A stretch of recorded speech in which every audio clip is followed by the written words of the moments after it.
Muito bem, amanhã assinala-se o Dia Mundial da Esclerose Múltipla e por isso mesmo hoje vamos conhecer melhor esta doença através de um depoimento na primeira pessoa. Olá Sílvia, muito boa tarde. Olá Fátima. Muito boa tarde. Sílvia, até que momento da sua vida a Sílvia considera, ou que se recorda, ser uma mulher saudável, sem assim nenhum sintoma estranho? Até aos 30 anos. Até aos 30 anos. Até aí tudo normal? Tudo normal. Tudo normal. Já tinham nascido os... Foi quando nasceu a minha filha. Foi quando nasceu a Já tinha sua um filho filha. e nasceu a minha filha. Tinha 30 anos. Então, conte-me lá, qual foi o primeiro sintoma que a apanhou desprevenida, mas nunca pensando que era esta doença, obviamente? Sim, o primeiro sintoma foi a vista direita enevoada. Tenho acabado a licença de parto, que eu tomei como um problema oftalmológico, como é óbvio. Fui ao oftalmologista, portanto tive um dia inteiro com a vista enevoada. Fui ao oftalmologista que me reencaminhou para um neurocirurgião. Eu depois fiquei um bocado assustada, não é? Sim, quando ouvimos falar em neurocirurgião Pois. ficamos logo assustados. Sim. Mas depois, por outras vias, acabei por ter o conhecimento de uma neurologista que ainda hoje é a minha, que é a doutora Ângela Valença, onde eu fui e pronto, e ela mandou-me fazer a primeira ressonância e o diagnóstico foi o acidente isquémico transitório, ou seja, uma pequena trombose. Um pequeno espaço do cérebro que não estaria a ser irrigado. Mas isso quer dizer que quando foi fazer esses exames mantinha essa sensação de vista enevoada? Não. Esse foi só um dia. Que curioso. De manhã acordei assim e à tarde já tinha passado. Seja como for, fez os exames e percebeu-se que havia... Fiz os exames e havia qualquer coisa no cérebro. E do exame que fiz deu acidente isquémico transitório. Portanto, havia ali uma parte do cérebro que não tinha sido irrigada durante algum tempo. Então, depois desse diagnóstico passou a ser acompanhada em que especialidade? Neurologia, sempre. Neurologia. Mas nada mais... Isso foi através já de neurologia. O oftalmologista ficou para trás. Exatamente. Mas isto tudo foi acompanhada por um neurologista, mas sem suspeitas de que poderia estar esta doença por trás. Quanto tempo depois voltam a surgir sintomas estranhos? 5 anos depois. Então, durante 5 anos, tudo... Não tive nada. Tranquila? Tudo bem. Então, o que é que aconteceu 5 anos 5 depois? anos depois, acordei um dia com o lado direito da cabeça todo dormente. Mas da cabeça mesmo, da própria cabeça, toda tudo? a cabeça, a face, a língua, os lábios, as gengivas, tudo, do lado direito estava tudo dormente. Eu calculo. E eu aí assustei-me. Pois já tinha aquela história da trombose de há 5 anos atrás. E deve ter pensado que era outra trombose, Pensei que não? vou ter outra trombose, de certeza. Portanto, eu nem sequer estava em Lisboa, estava em Coimbra, vim para Lisboa. Fui a uma neurologista, por acaso não era a minha, que a minha estava de férias, porque isto foi em mês de agosto. Ela mandou-me fazer os exames todos, a ressonância, portanto, a ressonância que é o que detecta, as análises, tudo isso. Quando os exames vieram, falei com a minha médica, que entretanto já tinha voltado, ela só me disse, não abra o envelope, porque pode haver termos que não perceba e que se vá assustar. Portanto, traga-me um envelope da ressonância fechado. Fechado. E eu deixe só fiz. perguntar o seguinte, Silvia, desculpe Diga. interromper o seu testemunho. Estes sintomas aparecem num dia quando acorda de manhã e permaneceram o resto do dia? Não. Depois foram passar. Esses duraram mais tempo, mas sim, esses permaneceram. Permaneceram? Pai, uma semana. Ah, durante uma semana. E vamos lá ver, até ser vista pela área da neurologia, não foi umas urgências para despistar se seria alguma... Não. Nessa altura fui às urgências do SAMS. O meu marido é bancário, portanto eu sou seguida no SAMS. E pronto, e mandaram-me logo para a neurologia. Claro. Tudo o que fosse Era essa não deixar especialidade de que tinha ser sentir vista. tem a ver com a Exatamente. parte do cérebro, não é? Então, foram feitos todos os exames, respeitou o pedido da médica, que era não abrir aquele envelope, não fosse encontrar qualquer coisa que se assustasse, mas imagino que os seus olhos estavam a tentar perceber o que lia a médica à medida que ia conhecendo os resultados. Pois, quer dizer, como entretanto aquilo já tinha passado, já não pensava nisso. Já não pensava no assunto, já pensava, isto foi uma coisinha, Pois, isto já foi uma coisa qualquer que já passou. Fazia a sua vida Foi normal. transitório, foi outra vez Foi transitório. Mas o que é que lhe disse A médica abriu e disse-me que tinha uma doença desmielinizante que se chamava esclerose múltipla. Sabia alguma coisa da esclerose múltipla? Nada. Nada. A palavra desmielinizante também não lhe devia Também dizer não me muito. dizia nada na altura. O que é que a médica lhe explicou nessa altura? Posso dizer o que é que eu fiz? Pode! Desatei a chorar. Porque eu lembrei-me do Zeca Afonso, que eu sabia que tinha tido uma esclerose. Pronto, e tinha morrido há relativamente pouco tempo, não sei, já não me lembro. Portanto, desatei a chorar e ela perguntou-me, está a chorar porquê? Eu perguntei, essa não é a doença do Zeca Afonso. Ela disse, não, do Zeca Afonso é a esclerose lateral amniotrófica. É uma esclerose, mas muito mais grave e muito mais galopante. Esta, a Sílvia, porque ela disse-me, se continuar a chorar eu não lhe digo mais nada. E eu encolhi as lágrimas. E preparou os ouvidos para o que aí vinha. Pronto, o que é que ela me disse? Para me informar, já havia internet mais ou menos na altura, para me ligar com a SPEM, para entrar em contato com a SPEM, para ler, para me informar, que era uma doença crónica, que depois haveria um tratamento se a doença fosse evoluindo, mas que, pronto, tentasse manter-me sã mentalmente, foi o que ela me disse. Tente-se manter mentalmente sã. Mas vamos lá ver, ela terá explicado, ou calculo eu que nas primeiras pesquisas a Sílvia terá encontrado esta informação, de que esta é uma doença que vai afetando progressivamente, enfim, o sistema nervoso e, portanto... E vai tirando funções, E que pode ser, quer dizer, pode ser uma coisa que ande muito rápido, pode ser uma coisa que ande devagar, depois cada caso é um caso, não é? Há vários tipos de esclerose múltipla. Naquela altura, e depois de desenxugar as lágrimas, como a Sílvia dizia, e quando saiu daquele consultório, parecia-lhe que era o fim do mundo? Não. Não. Para mim nunca é o fim do mundo.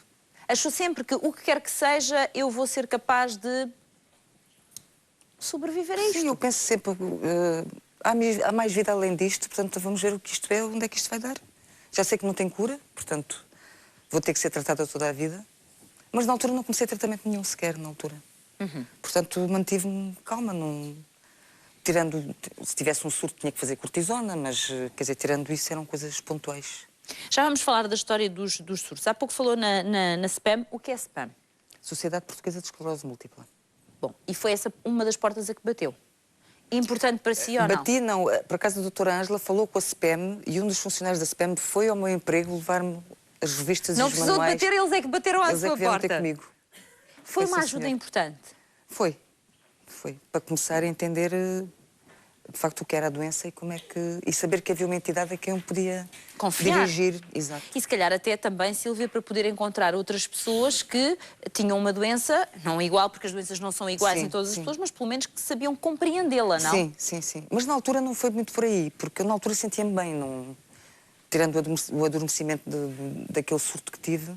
Depois continuei a minha vida normal. Normalíssima, a fazer uma vida normal. Já vamos saber como é que foi a vida da Sílvia depois disso, porque ela, nestes anos todos, teve alguns surtos e com consequências, mas ela já vai explicar. Eu vou passar a palavra à Manuela Duarte Neves, que é vice-presidente da Sociedade Portuguesa de Esclerose Múltipla. Olá, Manuela, muito boa tarde. Boa tarde. Manuela, sabe-se quantas pessoas em Portugal têm esta doença? Sim, sabe-se. Há um estudo muito recente que aponta para mais de 5.000 pessoas com mais de 18 anos. 5.000 pessoas? 5.000 pessoas. E, enfim, a maior parte dos especialistas e as pessoas que estão mais integradas no meio da esclerose múltipla também acreditam que este número esteja um bocadinho deflacionado, ou seja, há muito mais que 5.000 pessoas. Mas, efetivamente, diagnosticadas e com mais de 18 anos, há mais de 5.000 pessoas em Portugal. Bom, mas se há mais de 5.000 pessoas, quantas é que procuram a associação? Mais ou menos. Muitas pessoas procuram a associação. Nós temos muitos associados, se bem que nem todos os nossos associados são portadores de esclerose múltipla. Temos muitos associados que são familiares, que são amigos, que são pessoas que se interessam. Temos muitos mecenas, felizmente, que são associados da esclerose múltipla. De qualquer forma, eu posso dizer que serviços prestados diretamente a doentes de esclerose múltipla, nós temos mais de uma centena. Temos muitos doentes que frequentam, por exemplo, aqui em Lisboa, o nosso Centro de Atividades Ocupacionais. Temos muitos mais que frequentam o nosso ginásio, que fazem fisioterapia, que têm terapia da fala, que têm psicologia. Muitos que procuram a SPEM para aconselhamento jurídico. Esta área é uma área que tem uma lacuna fenomenal na parte dos serviços públicos e as pessoas veem-se na contingência de ter que recorrer aos nossos serviços porque, de facto, a informação faz muita falta e quando alguém é diagnosticado fica numa situação, para já, o choque de ser diagnosticado e depois a total aridez relativamente àquilo que podem constituir os direitos das pessoas, uma vez que se está diagnosticado e que a vida vai mudar um bocadinho. Eu quero referir-me, por exemplo, ao certificado multiusos, por causa da incapacidade e tudo aquilo que esse certificado depois pode dar às pessoas em termos de efetivação dos seus direitos, uma coisa tão simples quanto o lugar de estacionamento ou a possibilidade de ter um carro adaptado. Porque estamos a falar, desculpe interromper, Manuela, estamos a falar de uma doença que depende, obviamente, dos casos, mas em que pode ser, com o passar do tempo, altamente incapacitante. Sim. Pode ser altamente E, portanto, estamos a incapacitante. falar de situações em que muitas vezes as pessoas não têm condições para trabalhar e, portanto, nem sempre, com certeza, a entidade patronal estará sensibilizada para perceber a doença e, portanto, às vezes por isso é que um jurista também faz falta, e é o caso da Manuela, que eu sei que é jurista, porque é preciso que as pessoas tenham os seus direitos respeitados. Exatamente, faz. E ainda precisam de os gritar. Há muito, e muito alto. Não é e muito assim uma alto. coisa que já seja clara para a sociedade, não. Não, não. Temos que gritar e muito alto porque, de vez em quando, parece que vivemos numa sociedade de surdos com decisores ainda mais surdos. Por isso precisamos de gritar muito alto. Não, esta resposta diz tudo. Eu não sei, Sílvia, como é que foi no seu caso, porque a partir do momento em que é diagnosticada esta doença, a Sílvia continua a trabalhar? Continua, até porque, entretanto, passaram os sintomas, continua a trabalhar. Eu sou um caso completamente à parte, Fátima. É um caso... Não tem a ver com o típico doente de esclerose múltipla.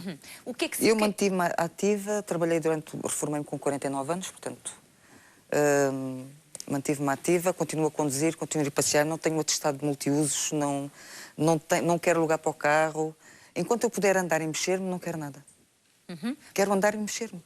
Moro no segundo andar sem elevador, subo e desço aquelas escadas 4, 5 vezes por dia. E ainda consegue, Carrego com felizmente. compras, limpo a casa. Sim, consigo, graças a Deus. Quantos surtos é que teve nestes anos, Sílvia? Devo ter tido bem uns 6 ou 8. Explique-nos lá o que é isso, ter um surto desta doença. É o quê? É assim, adormecemos num dia em determinada forma e no dia seguinte acordar sem Sem uma sem determinada algo. capacidade. Exato. Por exemplo, um deles que tive foi, deitei-me bem, no dia seguinte, quando me levantei, a perna direita não levantava. Ou Quando seja, não levantava, não levantava. eu a andar, ela não fazia aquele movimento para dar o passo. Portanto, eu tinha que ter consciência de levantar para fazer andar. E esses surtos, quando, vamos lá ver, quando deixam estas sequelas, depois são recuperáveis ou não? Consegue recuperar na totalidade as funções que tinha? Nunca é 100%. Pode ser a 90% ou 80%, mas a 100% nunca é.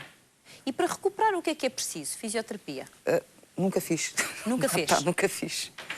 Nunca fiz porque a mim afeta mais, por exemplo, a vista, porque eu tenho um pouco de diplopia, portanto, as imagens não se... Imagem dupla? Exato, não se superpõem as imagens dos dois olhos e quando estou mais nervosa noto mais isso. O cansaço, a fadiga. Porque às vezes a pessoa, mesmo sem fazer nada, fica muito cansada. Mas isso tem a ver com a doença, não é? Sim, às vezes, quanto menos faço, mais cansada fica, portanto, tenho mesmo que fazer coisas. Eu não me apetece fazer nada, por exemplo. Um dia dizer, hoje não apetece fazer nada, e fico sem fazer nada. E acho que estou no direito de não fazer nada já. De resto, em termos de locomoção e não sei o quê, eu locomovo-me como a Fátima vê, quer dizer, nunca piorou, ou seja, mais devagar, como é óbvio, mas também não tenho 20 anos, nem 30. E pronto, e tento fazer... E tento não dramatizar muito a doença. Não dramatizar... Tento desdramatizar tudo o que é possível, desdramatizar. E já percebi que gosta, a sua atitude é não dar... é quase como não pôr energia na doença, que é para ela não ter muito terreno por onde andar. Não lhe dá muita confiança. Ela está cá, eu sei que ela está cá, mas nunca vou por aí. Então, nestes 6 surtos, há pouco falou-me na questão da perna, os surtos passam essencialmente por, vamos lá ver, as limitações são quase sempre a nível dos olhos, como falou, ou já aconteceu numa mão? Não, já aconteceu, por exemplo, quando a minha mãe faleceu, deixei de conseguir articular a palavra esclerose, por exemplo. Não é fácil, esclerose, sim.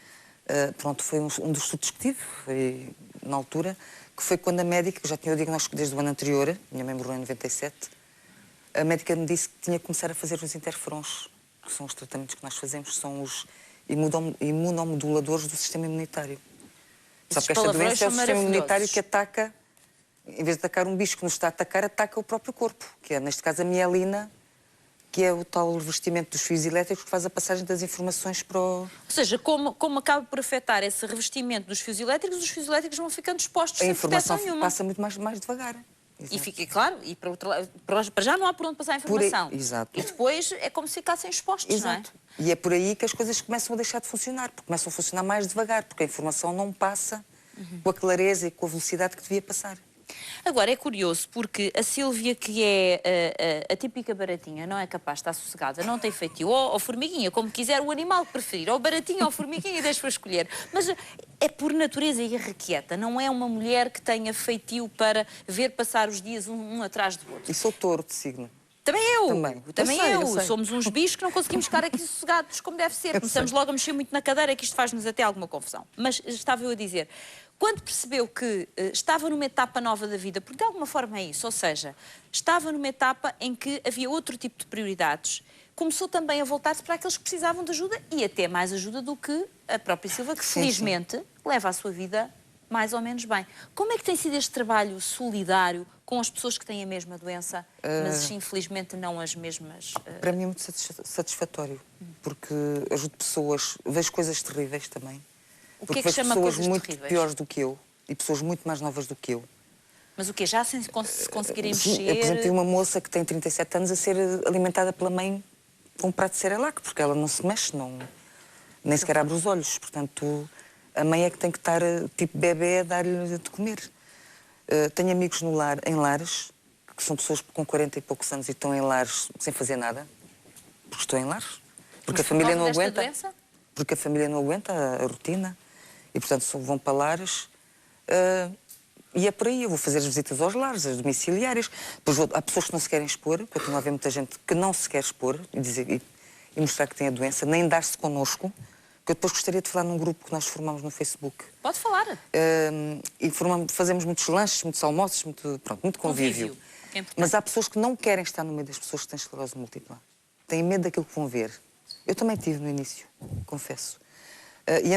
Mas essas pessoas, se for comigo só, estão. Agora, então, expostas no meio de outras, não se sentem à vontade. Eu combino, vou tomar café com este, vou almoçar com aquele. Pronto, tento auscultar o que é que eles sentem, porque é que ainda se sentem assim. E tirá-los do isolamento. E tirá-los do isolamento. Também, não é? Mas esses ainda andam por aí. Esses que vão tomar o café e almoçar comigo ainda andam por aí na rua.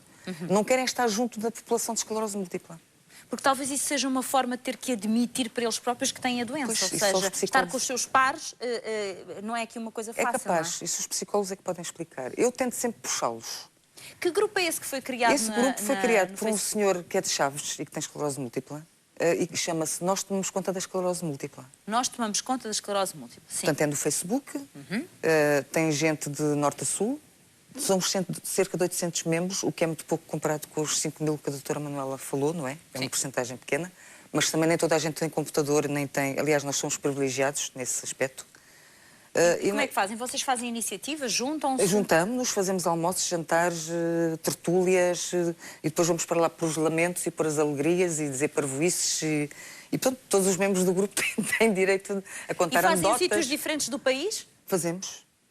Já foi feito no Porto, já foi feito em Lisboa, vai ser feito em Évora, em Leiria, em Chaves Nós também. estamos já a pôr houve. agora no ar para que as pessoas possam ver. Ok, obrigada. É a divulgação do grupo, porque há muita gente que não sabe da existência do grupo. Mas a mim o que me preocupa mesmo é aqueles que não têm sequer computador, nem têm internet, nem Facebook, nem sabem o que É isso que nós estamos, vamos lá ver, eu há pouco dizia lá fora à Silvia, é verdade, nós não podemos, porque vivemos numa cidade e temos felizmente acesso ao computador, pensar que o país é todo assim. Isto é uma visão muito cosmopolita das coisas, porque muitas pessoas não têm essa possibilidade e mesmo que lhe dessem um computador para a mão, não sabem usar, portanto nem conseguem tirar partido dele. E há pessoas que podem e sabem, mas não querem. Tal é o isolamento mental em que se... Ou seja, a ideia de contactar com gente que é estranha, Exato. tem a mesma doença, mas é estranha, nem pensar. Contactar com o mundo está fora de questão.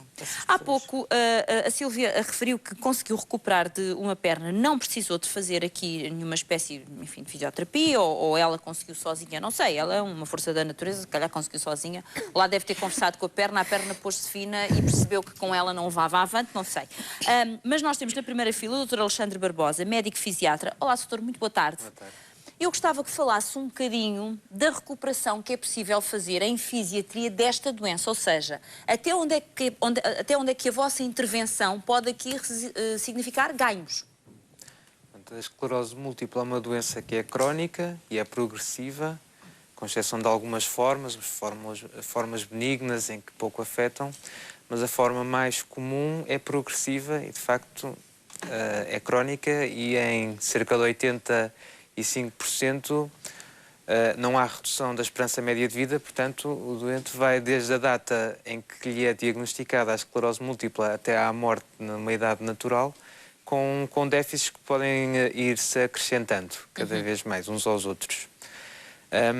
E o que acontece? Nós, na parte da fisiatria, tentamos a nossa intervenção em termos da função, o que é que o doente consegue fazer num ambiente padrão, se consegue ou não lavar os dentes, se consegue ou não pentear-se, cuidar de si, pôr a maquilhagem, andar, levantar-se da cama.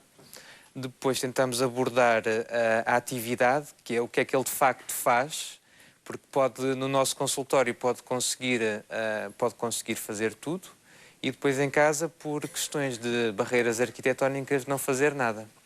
Ó, doutor, mas quando diz verificar aquilo que consegue fazer, imagine que alguém não consegue lavar os dentes ou pentear. É possível com a fisiatria recuperar parte dessas funções ou não? Dessas capacidades? É possível com técnicas de fortalecimento, de economia de movimento, ou então através da prescrição de produtos de apoio. Se alguém, por exemplo, não consegue pentear-se com escovas com cabo fino, muitas vezes prescrevemos engrossadores de cabo para a pessoa conseguir agarrar de facto e passar a escova pelo cabelo. Também recomendamos escovas de dentes elétricas para ser mais fácil.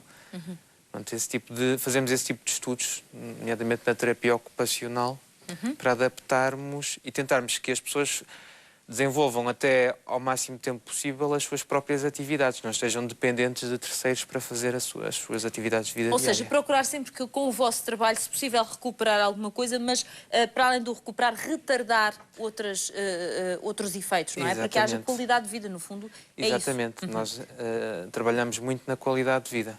Muito bem. A fisiatria sei que é realmente uma área nobre para os doentes que têm para as pessoas que têm, aliás, esta doença, e é muito importante. Pena que nem todos ao longo do país tenham a possibilidade de ser acompanhados por um médico fisiatra. Os que podem é uma mais-valia. Manuela, amanhã é um dia muito especial. O que é que vai acontecer? Há alguma forma de assinalar esta data ou não? Sim, sim. Amanhã nós celebramos o 4º Dia Mundial de Esclerose Múltipla, que, de acordo com a Federação Internacional de Esclerose Múltipla, que instituiu esta efeméride, vai acontecer sempre na última quarta-feira de maio de cada ano. E é um dia que serve precisamente para chamar a atenção das autoridades, dos decisores políticos e da sociedade civil que existe uma doença chamada esclerose múltipla e que é uma doença que tem características específicas, que tem necessidades específicas e que todos nós devemos contribuir para suavizar os problemas que essa patologia traz. Amanhã é o Dia Mundial. Aqui em Lisboa, na sede da SPEM, nós vamos aproveitar a ocasião para inaugurar um novo espaço agregado à nossa sede. Vamos ter diversas atividades lúdicas, vamos ter uma aula de ginástica e uma aula de ginástica dedicada aos doentes de esclerose múltipla. Vamos falar de mobilidade e vamos chamar a atenção para a necessidade do exercício e para a importância do exercício. Vêm dançar para nós os alunos da POL também e o Vítor de Sousa, muito amavelmente, vai declamar poesia e a Luísa Amaro vai tocar a guitarra portuguesa. Leve já um beijo meu para o Vítor. É um homem que eu adoro ouvir declamar, mas enche-me a alma, portanto, se não se importa de levar este beijo da minha parte... com certeza, com todo o gosto. Pronto, agora imagino, com a guitarra de fundo Muito da bem. Luísa Amaro. Muito bem. Ou seja, há aqui várias iniciativas que não deixam que esta data passe em claro e que, por outro lado, acabam por ser um fortalecimento dos mimos que às vezes é importante a pessoa receber para saber que não está sozinha, há um trabalho que está a ser feito para que amanhã seja melhor e depois melhor, depois melhor. Enfim, queira Deus que um dia haja cura para a doença. É o sonho de todos nós. Esperemos que sim. Menina Sílvia, quase me apetece brincar com a Sílvia e despedir-me e dizer: Menina Sílvia, formiguinha elétrica. Gostei muito de a conhecer, de perceber como consegue, apesar de tudo, levar a sua vida com muita determinação e com muita vontade de viver. Eu acho que isso se sente em si. Tem muita vontade de viver, portanto, hoje levanta menos, amanhã levanta mais. Claro. E é assim que vai levando a vida, acaba por ser um bonito exemplo para quem está lá em casa. Muitas obrigada. felicidades. Tudo de bom. Gostei muito de receber aqui. Obrigada aos dois também. Muitas felicidades. Um grande aplauso. Obrigada.